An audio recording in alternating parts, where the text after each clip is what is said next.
The United Nations has urged Israel and Palestine to de-escalate the latest violence in Gaza.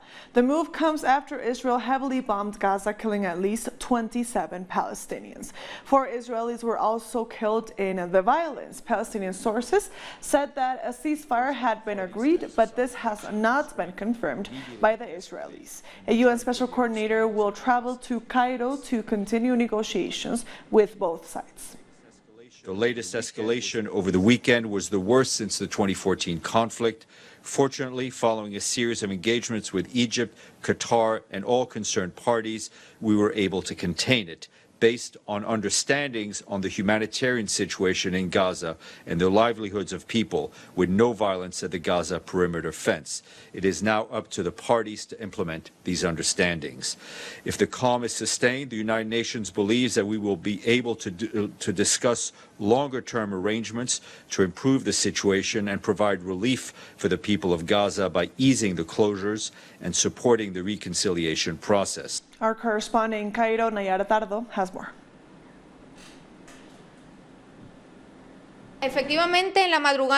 On Monday morning, Israel and the Palestinian groups reached a ceasefire agreement to put an end to the violence in Gaza that has escalated since last Friday. A total of 27 Palestinians were killed, according to figures released today after the bodies of a newlywed Palestinian couple were found under the rubble of a recently built house, which collapsed as a consequence of the bombing. One of the most shocking images shared on social media over the weekend was that of the moment an Israeli missile destroyed the building, leaving many buried in the rubble. There was also the news of a death of a pregnant woman and her 14-month-old daughter, which had a big impact on social media and in the international press. Today, local media have said that if there aren't significant advances in the talks between Israel and the Islamic resistance movement Hamas, the fighting could begin again in the coming days. Israel is yet to confirm formally any ceasefire agreement. The escalation of the conflict has made the humanitarian crisis in the area even more difficult, with Gaza's infrastructure being badly damaged by the bombing. The Israeli missiles hit residential areas, destroying shops and also several mosques. Since the Israeli government's blockade on Gaza began in 2007, the area has endured 3 wars, the last and most deadly of which was in 2014, in which 1,472 civilians died, including 501 children, and over 11,200 people were wounded. Truly alarming figures. The latest escalation started on Friday, and Israel attacked over 350 Hamas targets, and more than 600 rockets were launched against Israel. It was an intense confrontation, and affected the civilian population massively through nearly 72 hours of fighting. Classes have begun again in Gaza after they were suspended on Friday. Right now, there's relative calm, and the United Nations are trying to mediate to ensure that the ceasefire lasts and that the situation becomes less tense. But local media and regional analysts are saying that there is a lot of uncertainty right now regarding what may happen in the coming days in Gaza. We'll be here to keep you informed on any new developments. We thank Nayara Tardo for that report. With less than 12 hours before polls officially open in South Africa, thousands of citizens have already cast their ballots through special votes. This allows voters who cannot vote on election day to do it before. Those allowed to cast special votes include the disabled, pregnant women, and those with health issues. Almost 800,000 voters were granted permission to cast their ballots before the official polls on Wednesday. And with a record of 48 parties contesting the May 8th elections, the new contender on the political scene have declared themselves ready to compete with the three major parties. One of the new entrants, the Socialist Revolutionary Workers' Party, says it has received a positive response on the campaign trail. The party said the people are fed up with the government's capitalist policies, which they say have condemned millions of people to poverty.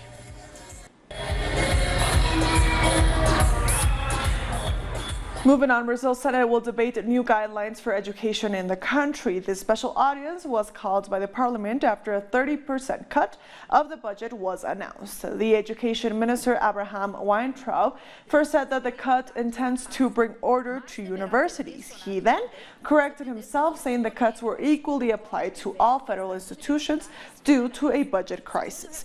University directors and authorities at educational institutions have already announced there is a risk of closure if the cut is confirmed. And also in Brazil, at least 13 people were killed over the past days by police in different neighborhoods of Rio de Janeiro. Our correspondent Brian Muir has more. In Rio de Janeiro, police have just killed 13 people in the last 72 hours, breaking the record for most deaths in this short a period of time in the last 20 years. Now, this comes on the who's an ally of Jair Bolsonaro, for the police to start using snipers from helicopters to shoot down at anyone who they feel is carrying a weapon in Rio favelas. Now, when Witzel announced that he was going to implement this measure last November, Amnesty International and other human rights groups criticized it as being illegal, both in Brazil and internationally. Witzel said he doesn't care. He'll defend the police personally if anyone tries to take them to court. On Sunday, a video began circulating of Witzel announcing that he was going to take care of the problem and getting into a police helicopter, flying over a favela in the southern Rio city of Angra dos Reis, which later was shown to be shooting downwards towards the houses. And a day later, another video surfaced from Maré favela, where slain city councilwoman Marielle Franco is from, showing police shooting into a favela as well, and it came out that 8 people were killed in that operation, which took place as school was getting out. Thank you, Brian, for that report. We'll be back very soon. Stay with us.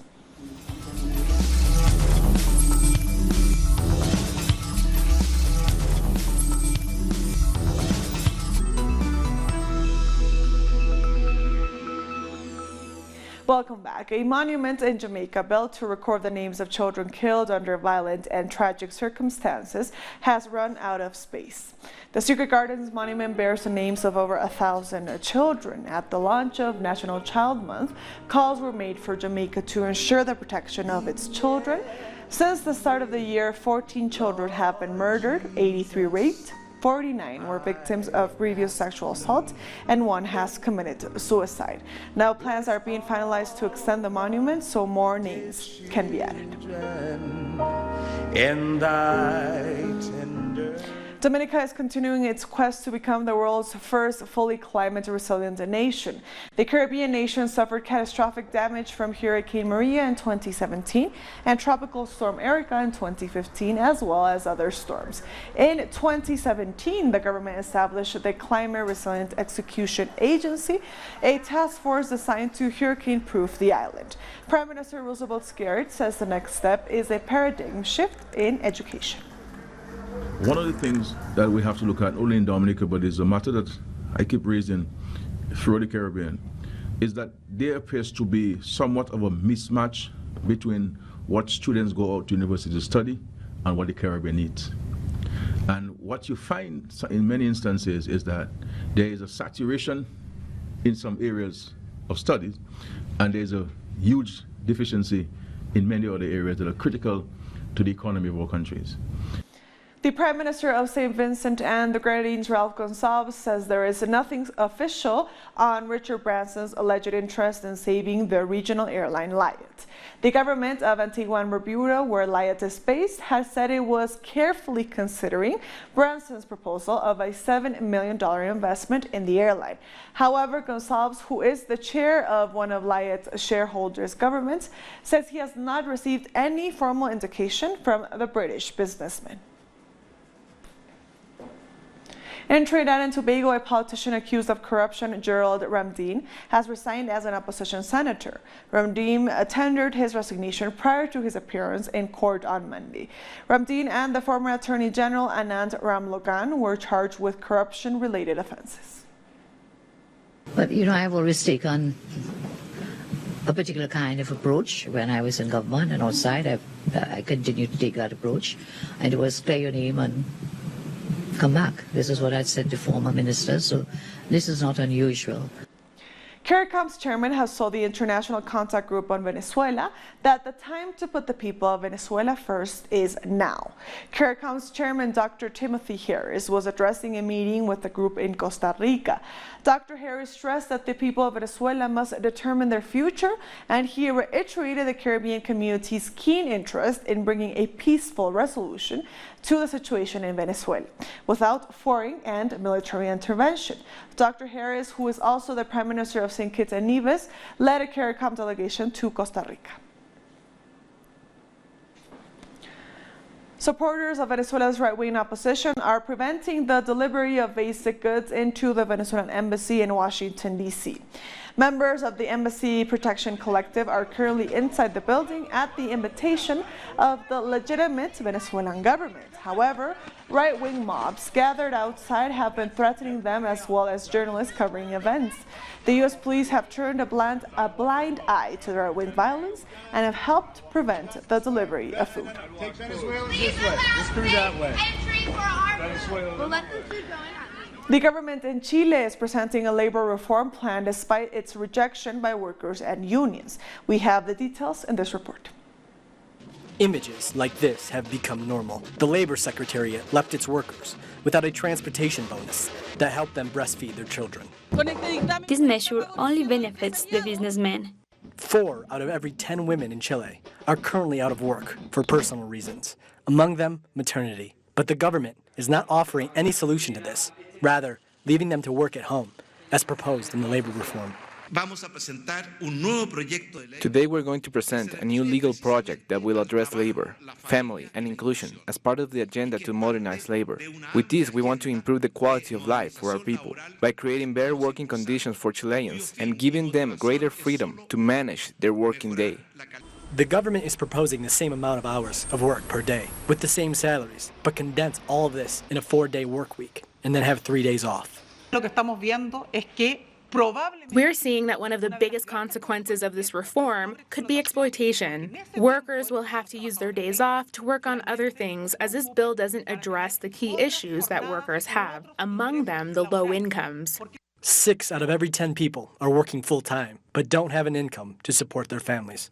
60% of workers, especially women, have been diagnosed with a mental illness as a consequence of their work environment. This legal bill could worsen the situation. These reforms are once again putting more pressure on the shoulders of workers. The promise made by President Sebastián Piñera during his campaign to increase vacation days would also only be possible if workers work extra hours. The reform has not been presented to workers' unions. Now, the parliament has to debate the bill. Another social leader has been killed in Colombia. The alternative indigenous and social movement MAIS denounced the increasing number of murders on its Twitter account.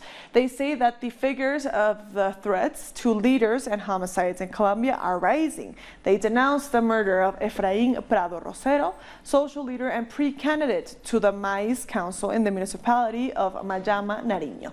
He was 46 years old and was shot 3 times. According to UN official sources, Prado was murdered because he refused to be extorted.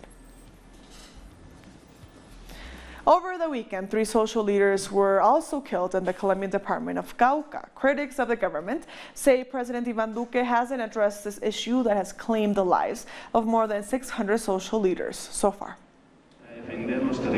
Social leaders shared their experiences in Bogota's book fair, especially the threats they face from various armed groups. The European Union's ambassador also took part in the event and described the situation as a social genocide. We firmly reject these attacks and threats against social leaders, leaders who defend human rights and are building a democracy in this country. This comes as 3 social leaders suffered an attack in the southern department of Cauca, including known leader Francia Marquez. According to human rights defenders, attacks have been intensifying over the last 2 months. After the national social minga came to an end, we knew the government and other institutions stigmatized us.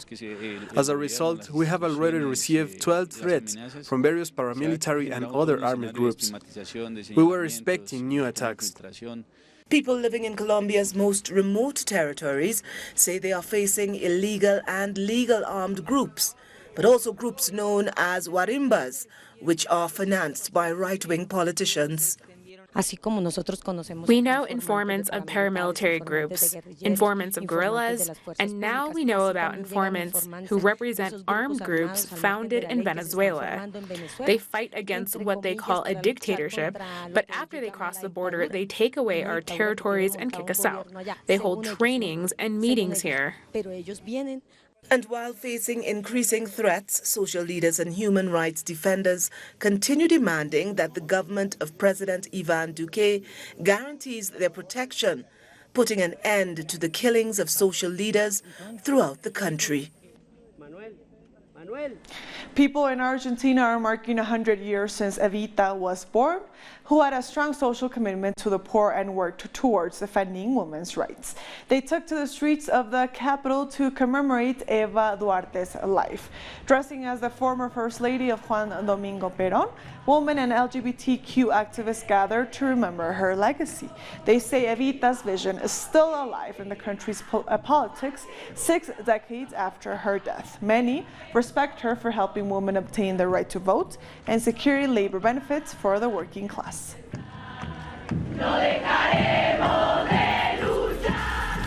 We'll be back very soon. Stay with us.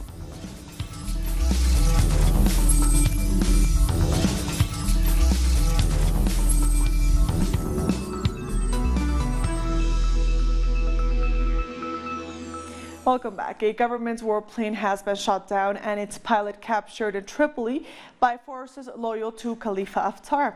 The jet was shot down in Al Hira, about 10 kilometers from Garyan, south of Tripoli. The Government of National Accord pilot who survived the attack was captured and is being held by Haftar's forces.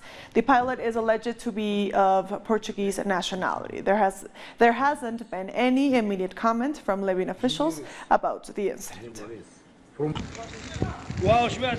Sudanese and Libyan families who fled fighting have sought refuge at a school in Tripoli as fighting continues around the capital. The Public Scout and Girl Guide movement, who are giving assistance to those affected at the school, said they have been taking care of more than 2,000 families since the beginning of the crisis until now.